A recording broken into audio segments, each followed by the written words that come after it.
Went through, pulled out the seals, got them out, cleaned everything up. These were nasty.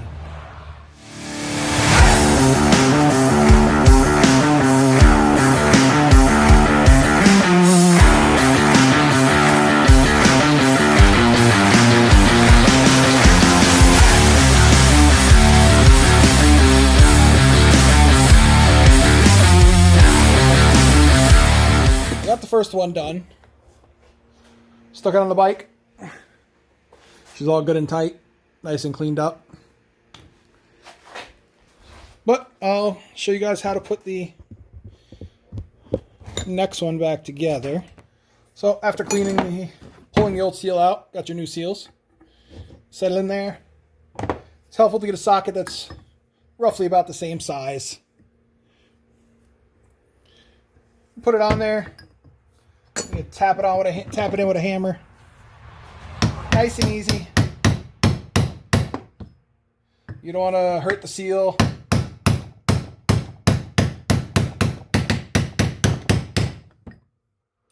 And you just want to tap it down to where it's seated.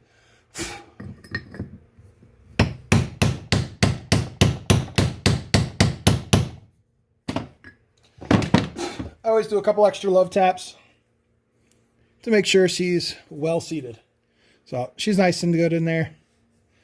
So the way this fork tube came apart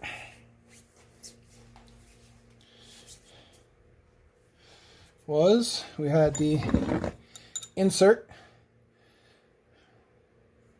After I did what I did to get this out, I was looking up instructions to rebuild these forks. From what I read, you can use a piece of steel, or like a piece of rebar, or a round steel with a 19mm nut welded on the end of it, and you can use that to hold it, or you can go buy the special tool. I opted just to use the pry bar, which worked well for my purposes. So, I take this, slide her right on down into the tube, push her down the rest of the way. There she goes. So now with this all the way down, take our little sleeve here, slide it on the end, add a little oil,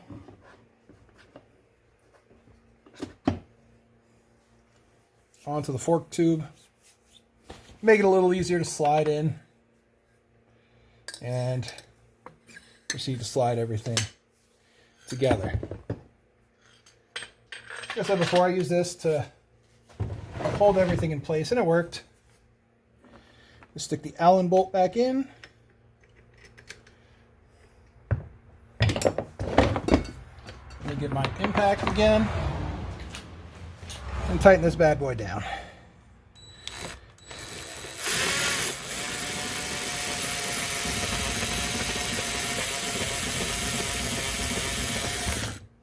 Come on.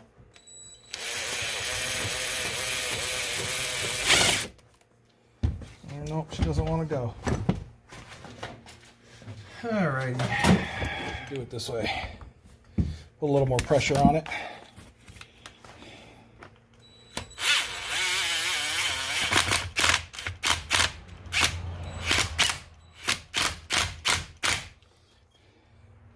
There she goes. Now you don't want it super tight, but you want it tight enough to where that brass bushing is going to seat in there properly and hold all your oil in. So now what I've read for these, it's 251 milliliters. So let me slide your slide before filling with the oil. I'm going to slide my washer back on. My clip here, my C-clip. Use my pliers, get it back in place.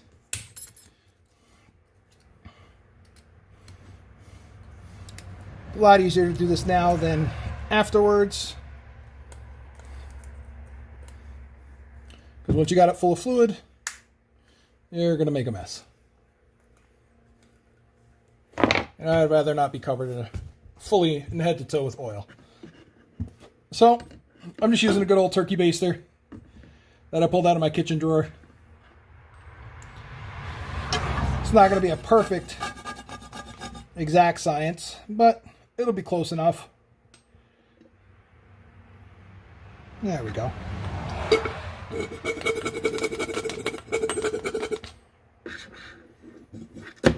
Stick that back in there for now. That'll be fine. So I always go through, I try and run it up and down a couple times just to make sure that you can get the air bubbles out and all the oil gets to go where it needs to go. So you do it a couple times, 4, 5, 6, whatever you feel comfortable with.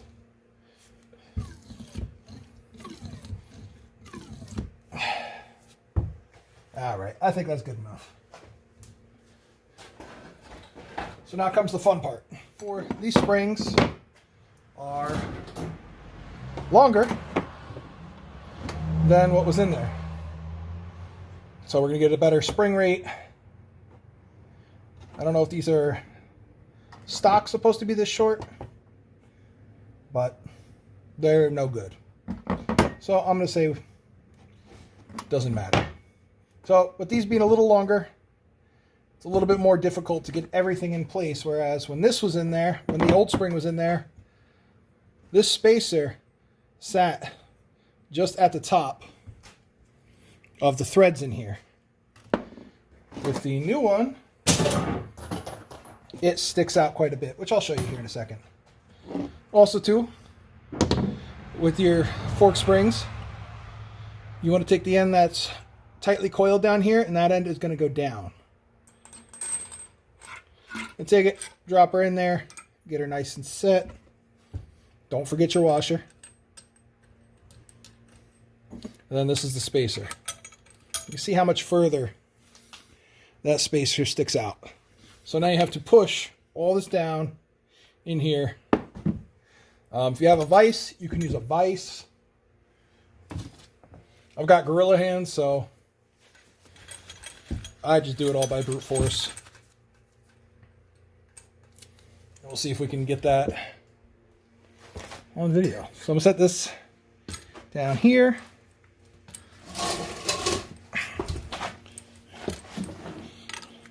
This all set back up. See, it's set right on top. Push down. And slowly thread that in there. Whew. All right. Once you get a couple good threads on there, get your wrench and start turning it back down. Not every fork is like this.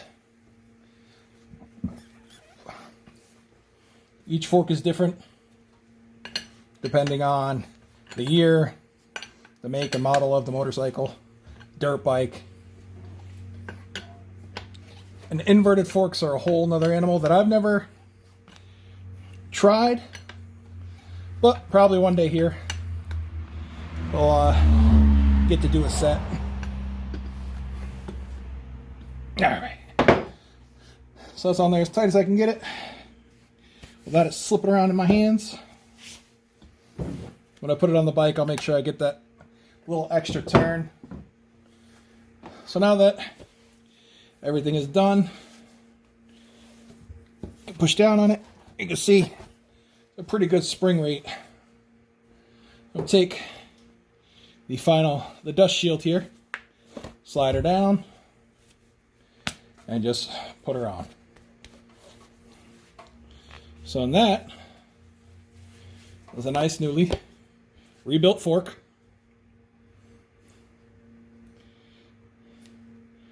And we can reinstall it on the bike.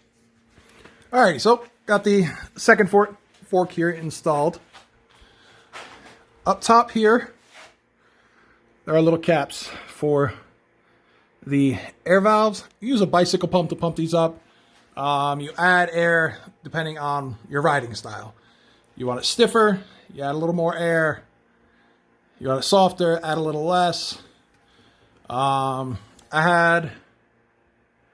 have 82 Yamaha Seka 750 that has the same type of style. front suspension.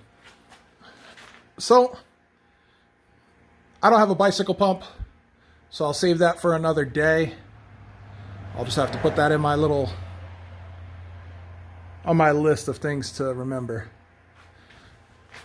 So now it's time to move on to the brakes. So you can see the brake pads actually aren't that bad. They're fairly decent. But I'm going to replace them anyway because God knows how old they are. Also, too, I'm going to do a fluid flush. These lines look okay. The lines down here. But the main one up here has got some cracking in it. So we're probably going to have to replace that one. And then the fluid in here looks none too fresh. So you can see that's nasty. So I'm going to go through and clean all this out, drain it. And all I'm going to do is I'm going to open up the bleeders. And I'm just going to pump out the old fluid while simultaneously adding new fluid here until it all comes out. And you can see that is just some nasty stuff. So I might crack these lines and just let it drain out, get my oil pan and let these just drip out. This way I can do the brakes separately and everything can run through this system. But we'll see how it goes. Alrighty, so I figured it'd just be easier to take the calipers off. I'm going to add some more fluid up here.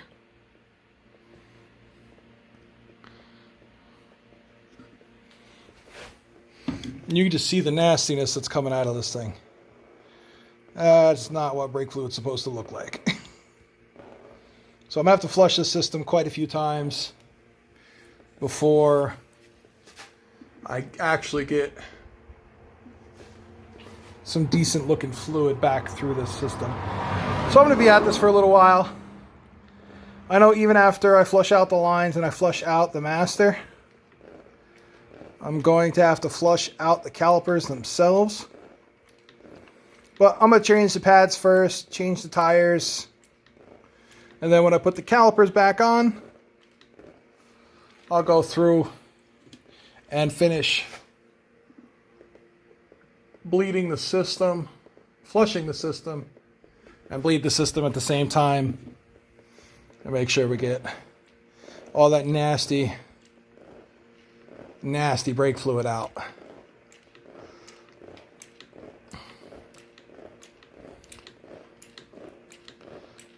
The other thing I'm trying to do is I'm trying to convince my buddy to change these handlebars.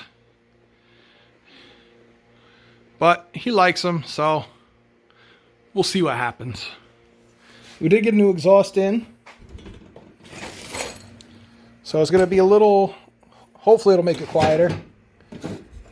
A little cheap Chinese, exhaust.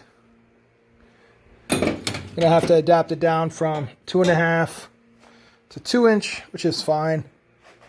But anything's going to be better than what he had. So I'm going to keep working on this, and once I'm done, I'll check back with you.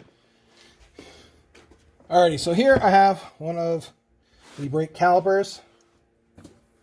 I already removed the 2 studs here for the bracket. And you can see it's nasty. There's water in there. All kinds of gook and grime buildup. So it's pretty gross. So I'm going to pull this out. Try not to tear this boot too bad. There we go.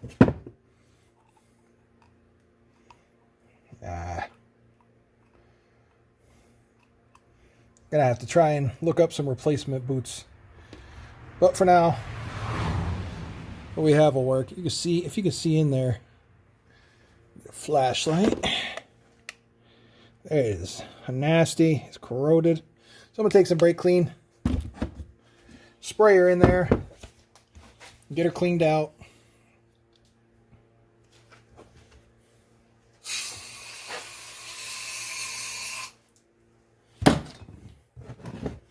Alrighty. That's a lot better. Still a little bit of stuff in there, but it'll be all right. Let's see. There we go. So got it cleaned out. For these type of brakes, this pad, the rear pad, just sits in the bracket here. You can see a nice little tab, tells you where it goes. No big deal. And then for the other one, you can see there is a screw. So just from cleaning these off, you can see this is actually a nice blue color. It probably matched the bike at one point. Either somebody spray painted it back black, or it was just all the grease buildup over the years. So for this one here, it's going to remove this nut or screw, and that pad, top pad, just drops out, and this cap pulls off. I'm going to have to get new seals and stuff. These are really worn out, but it'll be fine to get us going in the beginning here. We'll get them on order ASAP. When they come in, we'll replace them. But for now, they weren't leaking any fluid, so I'm going to go with they're good enough for testing purposes. So we're going to go through and put these back together. Oof.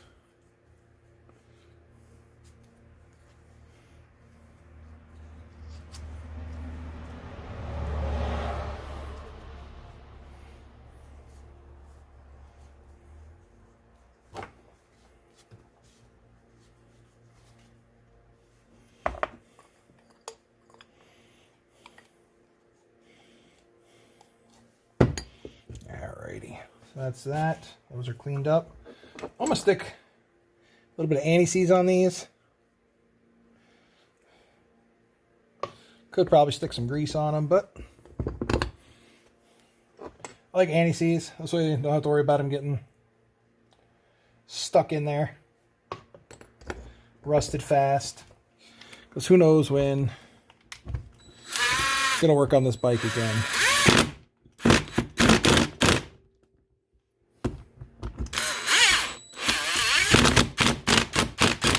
But knowing my buddy, I'm sure it'll be sooner than later. So let's get the new pads here. Now we've just ordered these off eBay. EBC brakes. So, no, these came from Amazon. Sorry, these came off of Amazon. So FA38 is the brake part.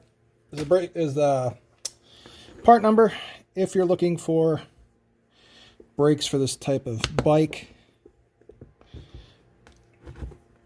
And hopefully she slides it back into place. There it goes. Little finesse. We'll slide our top pad in.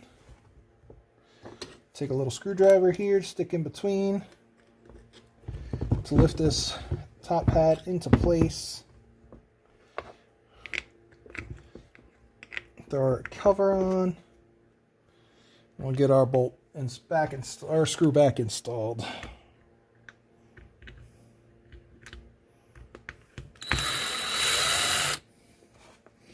Nope, should not high enough. All right.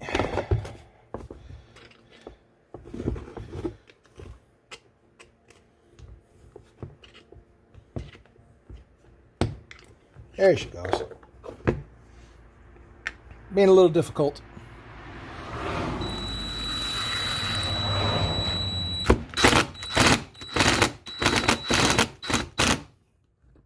But what do you expect for this old of a machine? So, new pads are on. I have to change this front tire. As you can see, this front tire is toasted. A lot of dry rotting in it, a lot of cracks, a lot of fun stuff. So we're gonna go through, put the new one on that's sitting over there in that pile. My only issue is that I can't seem to get the front axle shaft out.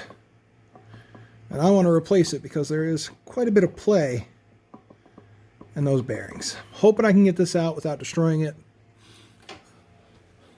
Sprayed it with some PB Blaster the other day. Well, I'm going to go through and work on that. I want to get the tire changed before I put the calipers back on. And then I can finish bleeding out the system. You can see in here, cleaned up fairly well. You can actually see the bottom now. All that rust color is all stained. So unfortunately that's going to stay in there. But you can actually see the bottom now, where before there were chunks of God knows what trapped in there. So let's see if I can get this out. See if we can get this tire changed and go from there. Alrighty, so got the new tire installed. Got the axle shaft out, which is fairly rusty. You can see it's all gonna have to be cleaned up fairly well. Quite a bit of nastiness, but I didn't destroy the threads, which is all that matters.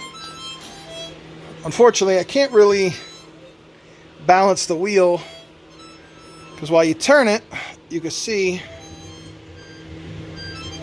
that shaft wants to spin. You can see it jerking. So it's not going to be good enough to balance. I got to replace the bearings. The bearings in there are toasted. So they're not rolling very smooth, which is what you need to try and get it within range. So I'm gonna have to wait on this. Still haven't finished the brakes, so they're just hanging off for now. Figure wait until I get the tire on before I can go through and reinstall the calipers. But got the exhaust here painted. I'll put the springs on, attached it to the bike. I'm gonna clean this up, talk to my buddy and see if he wants to pull this off and clean it up, put some high heat paint on it. If not, I'm not going to worry about it. He might want to do it later. Alright, so now that the exhaust is all the way on, got our band clamp, our springs. Hopefully, we got no exhaust leaks, and we'll give her a test fire.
Alright, got a little bit of a leak back here. Nothing tightening the clamps, not going to fix. All in all, I think it was a success. So now it's time to move on to what we can do. We'll put the bearings on order. And pretty much I'm going to try and button up the rest of the bike. I'm going to try and change over the signals to the ones that he wants. Get a seat cover on. Reattach the seat, reattach the tank correctly. And do miscellaneous odds and ends. Do have a leak over here from the starter. You can see there's a little bit of oil residue on the starter here and down in there. So there's a leak coming from right in here. I believe there's an O-ring.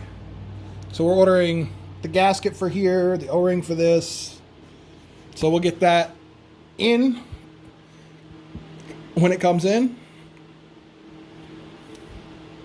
But for now, she's running. She sounds like she's going to be good. And hopefully, we'll have her out on the road soon.